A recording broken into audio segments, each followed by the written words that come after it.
Donc voilà, faut répondre aux besoins, essayer d'accompagner au mieux. Il n'y a rien de plus plaisant de pouvoir faire du prêt immobilier pour accompagner une personne à se créer du patrimoine. Ça, c'est un vrai métier. Et quand on a compris ça, on arrive à faire ce métier-là un peu par passion. Et c'est la première chose que je voulais dire. Ensuite, oui, ça se prépare. Clairement, ça se prépare. Ça veut dire que on va inciter notre catégorie de clientèle qui commence à travailler ou qui commence à avoir 18 ans à essayer de se constituer un petit peu d'épargne. Donc j'ai en tête mon premier poste. Quand j'ai commencé à travailler, j'ai rencontré un chargé de clientèle qui a été assez extraordinaire parce qu'il m'a dit, sur ton premier salaire, tu définis une somme, tu n'y penses plus, tu la mets de côté. Et tu fais ça. Alors, moi je lui ai dit non. Je lui ai dit non, parce que je commence à travailler, et puis quand on commence à travailler, c'est un peu l'euphorie, quoi. On est content de toucher son premier salaire. C'est la dernière chose à laquelle on pense. C'est la dernière chose à laquelle on pense. Donc ça veut dire que on a juste envie de profiter à bloc du premier salaire qui arrive et commencer à se faire plaisir. Et du coup, lui, il avait plusieurs années Et lui avait plusieurs années d'expérience. Et peut-être exactement. Ce retour à te faire, quoi. Exactement. Et en fait, c'est exactement ça qui s'est passé. Et il m'a dit, c'est assez simple.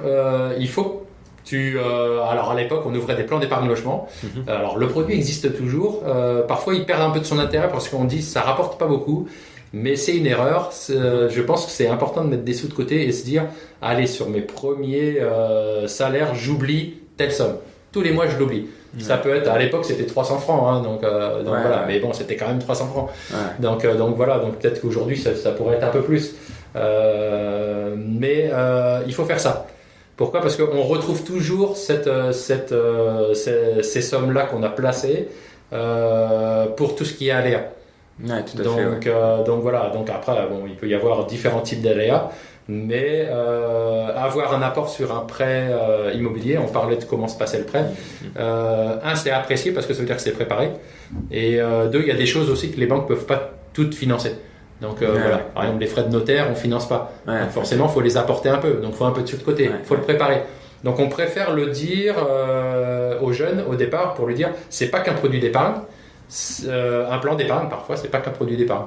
Ça permet de se constituer une épargne qui servira à mettre en apport dans le projet. Parce qu'il y a des choses qu'on peut pas, que la banque peut pas financer à 100%. C'est ça. Qu'est-ce qui se passe ? Finalement, comme tu dis, tu fais comme un virement automatique. Hein, c'est aussi simple que ça. Hein. C'est ça. Faut essayer de l'oublier. Tu l'oublies. Mon conseil, c'est ça. Et qu'est-ce qui se passe ? Les années passent.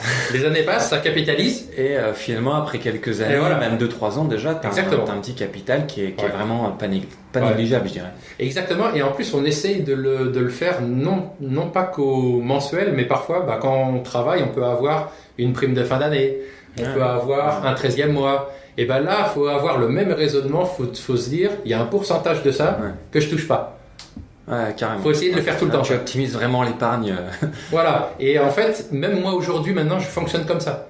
Ça veut dire que quand je touche mon salaire, il y a directement une partie qui va sur un livret ou un plan d'épargne. Donc voilà. Et ça, c'est un bon conseil parce que à un moment, moi j'arrive par exemple, ça sera bientôt les études. Des enfants, c'est autre chose, c'est un autre domaine, je suis d'accord, mais ça veut dire que j'ai mis des sous de côté pour préparer ce que j'ai envie de préparer et je serais bien content de les avoir. Donc voilà, donc le conseil il est bon toute la vie, hein. Donc de la vie de l'épargnant jusqu'à l'emprunteur, jusqu'à plus tard. Donc, et il y a alors je me mets à la place des gens qui se diraient attendons, c'est pas possible, moi je suis vraiment ric-rac en fin de mois, comment je fais? Effectivement, il y a des gens qui vont peut-être penser ça. Moi effectivement, j'ai mis en place assez récemment, je dirais, ce virement automatique d'épargne, parce que j'ai eu ce déclic un peu peut-être tardivement.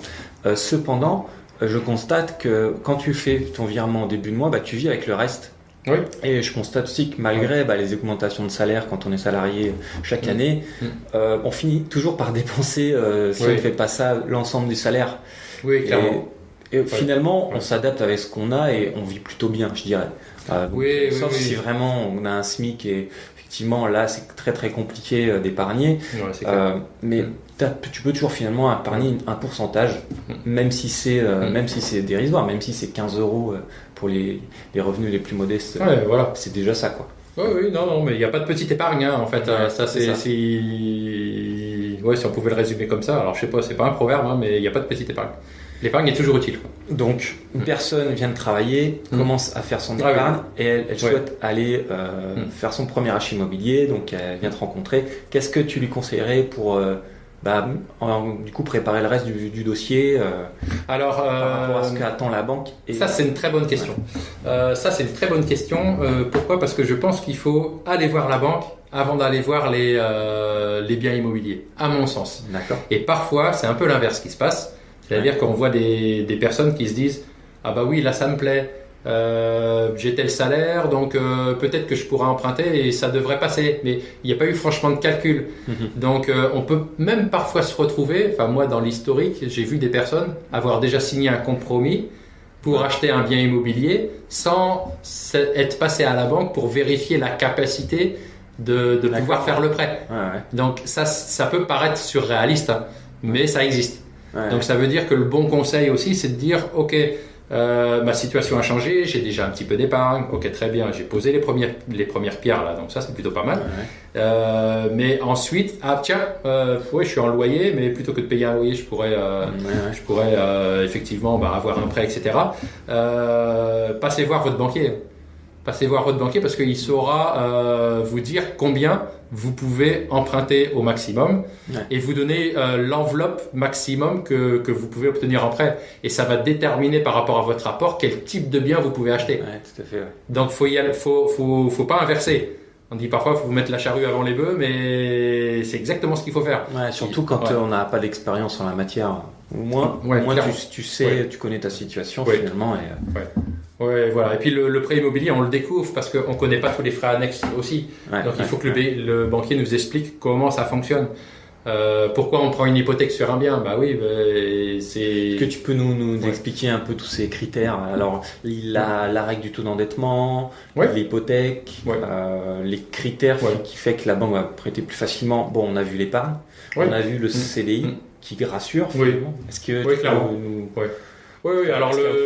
Alors un prêt immobilier, c'est un prêt long, hein, donc forcément, la première chose, tu le disais, là, le CDI, c'est quelque chose qui est important parce que il assure la continuité du revenu. Donc un des premiers critères pour partir sur un prêt immobilier, c'est le CDI. Sur un CDD, c'est compliqué. On peut le dire clairement. Donc voilà. Ensuite, l'apport très bien. Et ensuite, après, il faut calculer effectivement ce qu'on appelle le taux d'endettement. Donc c'est un calcul qui est assez simple à faire quand même. Donc on prend en compte tous les revenus d'un côté et puis que la charge du prêt immobilier, parce que le prêt immobilier va remplacer le loyer existant si la personne était en loyer. Donc le loyer, on ne le compte plus, parce qu'on sait qu'il va s'effacer, hein, la personne va passer de l'un à l'autre. Dans le cadre d'une résidence principale. Et aussi, on compte toutes les autres formes de crédit. Donc, et on sait que parfois, quand on débute dans la vie, il faut s'équiper d'une voiture, s'équiper d'un moyen de locomotion. Donc, il y a parfois j'ai besoin de meubles, mais j'ai pas les sous, j'ai mon premier salaire, etc. Donc, parfois, il arrive que le jeune a déjà un prêt aussi. Donc, on est obligé de compter ça. Voilà. Donc, dans les règles d'obtention de crédit, il y a ce calcul d'endettement. Et pour résumer, c'est mes revenus d'un côté. Alors, on va compter tout ce qui est 13e mois, etc. Puis on va le remettre sur tout ce que tu gagnes, en fait. Tout ce que tu gagnes, voilà, d'un côté. Et de l'autre côté, les charges qui vont compter. Donc, c'est la charge de logement. Donc, soit le loyer, soit le prêt habitat. Et tous les autres prêts, les prêts à la conso, etc. Donc, prêt consommation, prêt de trésorerie. Vous achetez une voiture en crédit bail avec une location, avec option, mais avec tous les mois c'est pris. Donc, il faut faire attention à bien définir ses priorités sur les premiers achats. Parce qu'on rencontre des jeunes qui ont parfois une mensualité de voiture importante. D'accord. Parce qu'on se fait plaisir, je peux comprendre aussi. Hein. Bien sûr. Donc voilà, je suis passé par là aussi. Donc ça veut dire que tant qu'on est locataire et puis qu'on se dit là j'ai mes premiers salaires, j'ai été bien augmenté, je commence à gagner un petit peu, c'est assez sympathique, etc. Je me fais plaisir. Donc voilà, donc je change ma 205 sur je sais pas une Golf, un truc comme ça. Donc mais j'ai besoin d'un prêt, je fais un prêt. Et puis après un an après, je dis là, je veux faire mon prêt immobilier. Mais j'ai la charge de mon crédit voiture qui est toujours là. Alors, qu'est-ce qu'il faut faire? Moi, personnellement, j'ai été amené à revendre et à prendre un véhicule plus petit, Ouais. donc sans prêt. Sans prêt, donc tu as pu Exactement. te refinancer sur fonds propres, entre guillemets, ta voiture. Exactement. Donc j'ai fait cet effort-là. Et parfois, en fait, les gens ne comprennent pas qu'il faut le faire, mais donc il faut le faire pour privilégier mon immobilier. Et oui. Et ensuite, une fois que je suis devenu propriétaire, etc., le revenu augmente, etc., et après, je retrouve de toute façon dans l'évolution une capacité pour d'épargne, une capacité pour refaire un prêt auto, etc. Donc, pour résumer, c'est finalement essayer de réduire toutes ces dettes au maximum. Oui.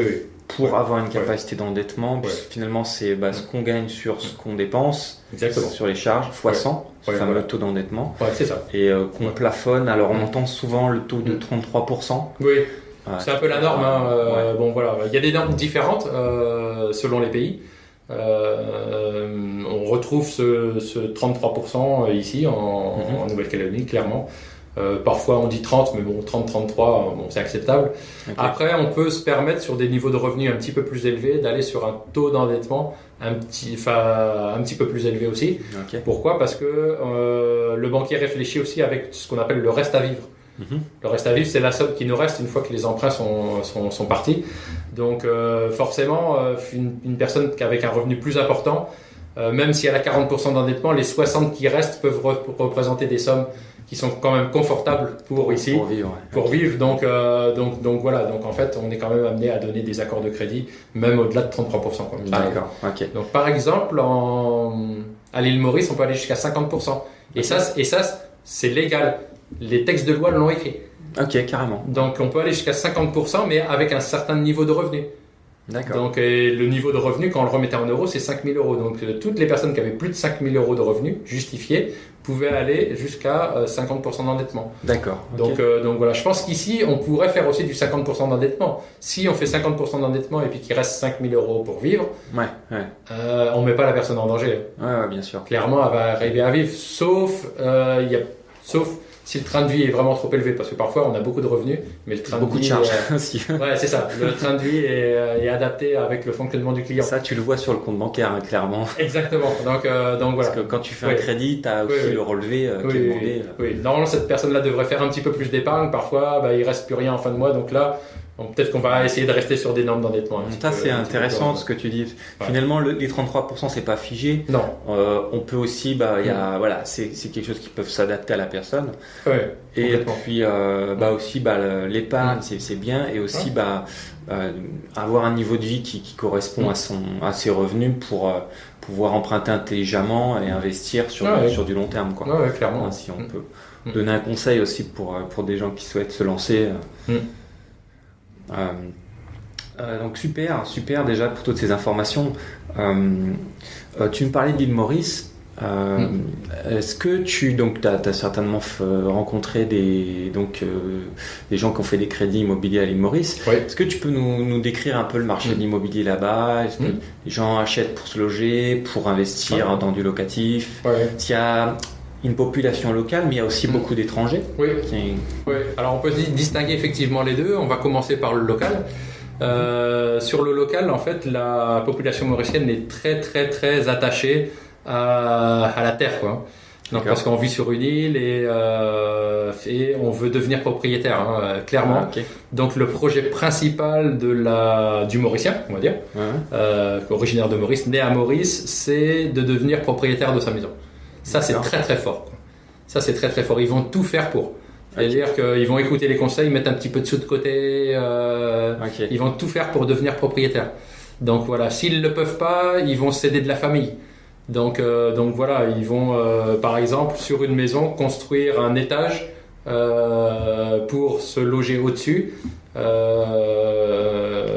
Et puis nous, on peut financer ça. Donc voilà, donc là le lien est fort.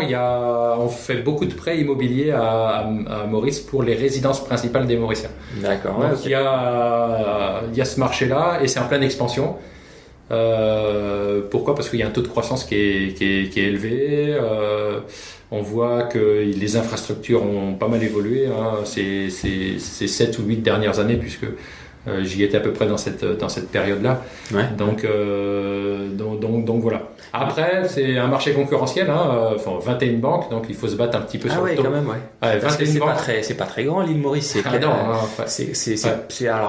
On voit la Réunion, on voit la taille de l'île